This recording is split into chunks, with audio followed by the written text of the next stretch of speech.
નમસ્કાર મિત્રો, હવે આપણે પાઠ 1 માં જે પિયત પદ્ધતિઓ અને પાક ઉત્પાદન વિશેની વાત કરતા હતા, એમાં પિયત પદ્ધતિમાં આપણે જોયું હતું કે સિંચાઈ માટેની પદ્ધતિઓ છે, એમાં ફુવારા પદ્ધતિ અને ટપક સિંચાઈની આપણે છેલ્લે વાત કરી. હવે ચેપ્ટરના આગળના ભાગમાં 2 જ મુદ્દાઓ બાકી છે, એટલે થોડી પ્રશ્નોની ચર્ચા પણ આપણે સાથે સાથે કરતા રહીએ કે આપણી જે એનસીઈઆરટીની જે બુક છે એ બુકમાં દરેક પ્રશ્ન તમને સરળતાથી મળતો નથી, તો સાથે સાથે પ્રશ્નોની ચર્ચા પણ કરતા રહીશું. તો અહીં આપણે ખાતરો વિશે જોયું હતું અને ખાતરોના કેટલા પ્રકાર છે? 2 પ્રકાર છે, એ પણ આપણે વાત કરી ચૂક્યા છીએ. હવે આ જે ખાતરો છે એ ખાતરોના પ્રકાર જે જોયા એમાં આપણે 2 પ્રકાર જોયા હતા, કુદરતી ખાતર અને બીજું કયું હતું? કૃત્રિમ ખાતર. તો આ કુદરતી ખાતર જે છે એ કયા છે અને કૃત્રિમ ખાતર છે એ કયા છે, એના વિશેની આપણે માહિતી મેળવીએ. તો કે કુદરતી ખાતર અને કૃત્રિમ ખાતર સમજવાનો પ્રયત્ન કરીએ તો કુદરતી ખાતર જે છે, કુદરતી ખાતર કયા કયા? તો આપણો ભારત દેશ છે, ભારત દેશ ખેતી પ્રધાન દેશ છે, એટલે અને આપણે પણ ખેતી સાથે સંકળાયેલા રહીએ છીએ, એટલે આપણને ખબર હોવી જોઈએ કે કુદરતી ખાતર કયું છે. તો કે તમને પૂછવામાં આવે તો કુદરતી ખાતર તો તમને તરત જ યાદ આવે કે છાણિયું ખાતર. કયું ખાતર? છાણિયું ખાતર. આ કેવું ખાતર છે? તો કે કુદરતી ખાતર છે. પછી બીજું વાત કરીએ તો કે વર્મી કમ્પોસ્ટ. વર્મી કમ્પોસ્ટ ખાતર.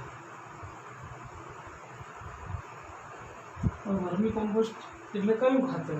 તો આપણે અળસિયાનું જે ખાતર કહીએ છીએ એ અળસિયાના ખાતરને આપણે કયું ખાતર કહીશું?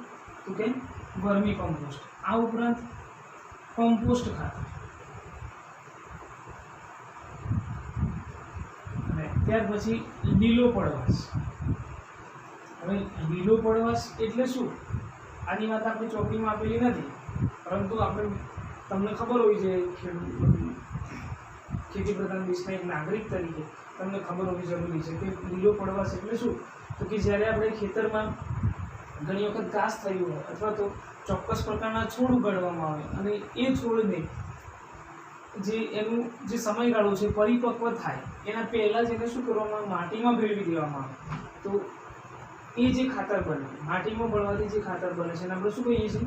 તો કે લીલો પડવાશ કહીએ છીએ. અને આ રીતે કુદરતી ખાતર જે છે, છાણિયું ખાતર, વર્મી કમ્પોસ્ટ ખાતર, કમ્પોસ્ટ ખાતર અને લીલો પડવાશ, આ બધા શેના ઉદાહરણ છે?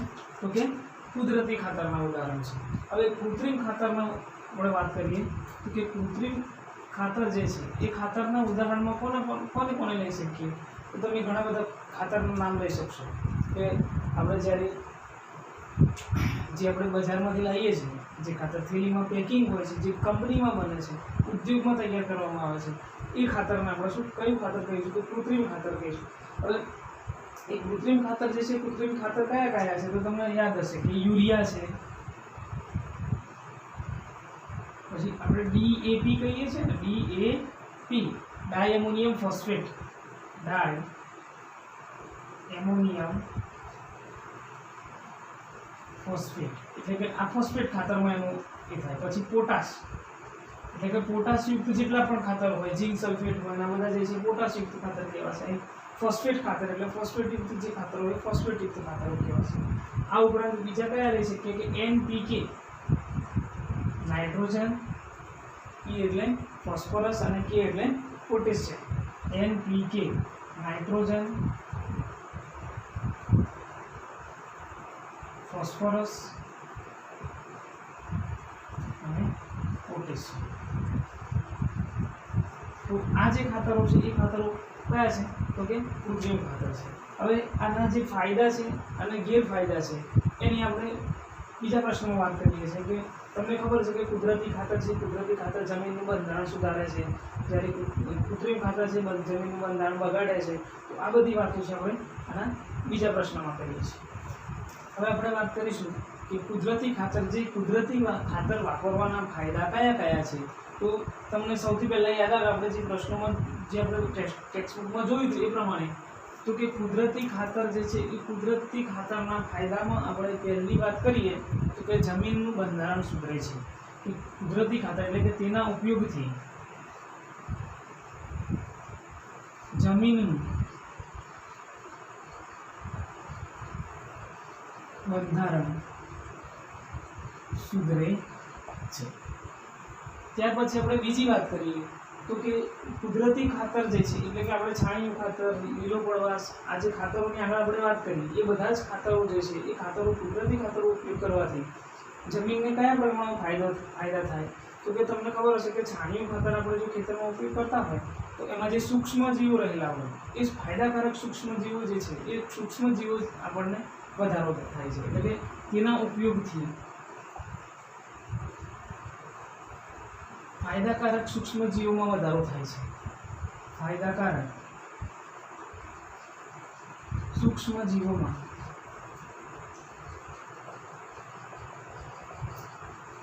વધારો થાય છે। ત્યાર પછી આપણે બીજી વાત કરીએ કે જ્યારે આપણે કુદરતી ખાતરનો ઉપયોગ કરીએ છીએ તો જમીનની જે ભેજ ધારણ ક્ષમતા છે એ ભેજ ધારણ ક્ષમતામાં પણ વધારો થાય છે। જમીનની ભેજ ધારણ ક્ષમતામાં વધારો કરે છે।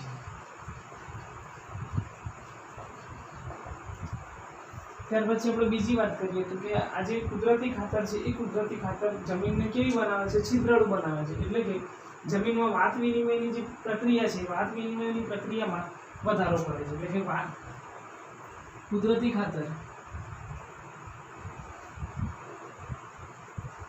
વાત વિનિમય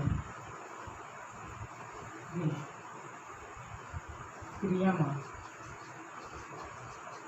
વધારો કરે છે। ત્યાર પછી આપણે બીજી વાત કરીએ કે કુદરતી ખાતરનો ફાયદો શું તો કે કુદરતી ખાતર જે છે આપણે ઘરે બનાવી શકીએ છીએ, ખેતરમાં બનાવી શકીએ છીએ એટલે કેવું છે? સસ્તું છે। તે કેવું છે? સસ્તું છે। સસ્તું છે એટલે કે કિંમત જે છે એ કિંમત એની ઓછી હોય છે એટલે કે આપણે ઘરે બનાવતા હોય તો એની કિંમત આપણે કેવી લઈ શકીએ? ઓછી લઈ શકીએ છીએ બરાબર। હવે ત્યાર પછી આપણે વાત કરીએ કે કુદરતી ખાતરના ફાયદા જોયા। હવે કૃત્રિમ ખાતર જે છે એ કૃત્રિમ ખાતરના ફાયદા તો છે જ પણ સાથે સાથે એના ગેરફાયદા પણ છે કે નુકસાન કયું કયું થાય છે તો એ પણ જોઈ લઈએ આપણે કે કૃત્રિમ ખાતરના ગેરફાયદા જણાવો। કૃત્રિમ ખાતરના ગેરફાયદા જણાવો। તો એ આપણે કૃત્રિમ ખાતરના ગેરફાયદાની સાથે સાથે વાત કરી લઈએ તો કે કૃત્રિમ ખાતર જે છે કૃત્રિમ ખાતરના ઉપયોગથી જમીનનું બંધારણ છે એ બંધારણ શું થાય છે તો કે બગડે છે કે જમીનનું બંધારણ બગડે છે।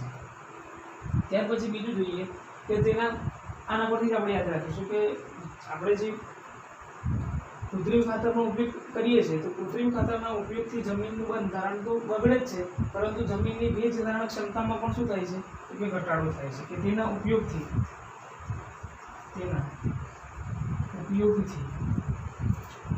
જમીનની ભેજ ધારણ ક્ષમતામાં ઘટાડો થાય છે।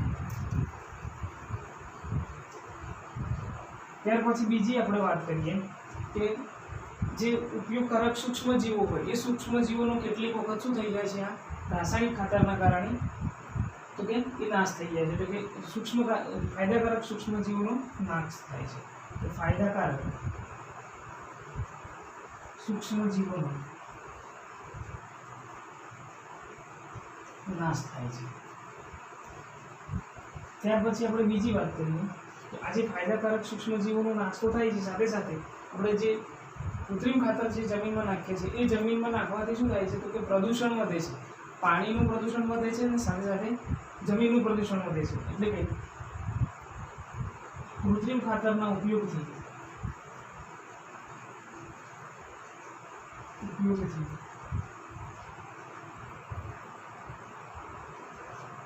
જમીન તેમજ જળ પ્રદૂષણ વધે છે। તો આ રીતે આપણે એના ફાયદા અને ગેરફાયદા સમજી શકીએ। આમ તો આના ઘણા બધા ગેરફાયદા છે પણ આપણે જે સિલેબસમાં આટલા જ છે તો આપણે આટલા જ મુદ્દાઓની વાત કરવાની છે। હવે તમારે જે છે શું કરવાનું છે હોમવર્કમાં તો આ જે ફાયદા અને ગેરફાયદા છે એ લખવા અને તૈયાર કરવા અને આના આગળનો જે પ્રશ્ન છે એ પણ તમારે લખી અને તૈયાર કરવાનો છે।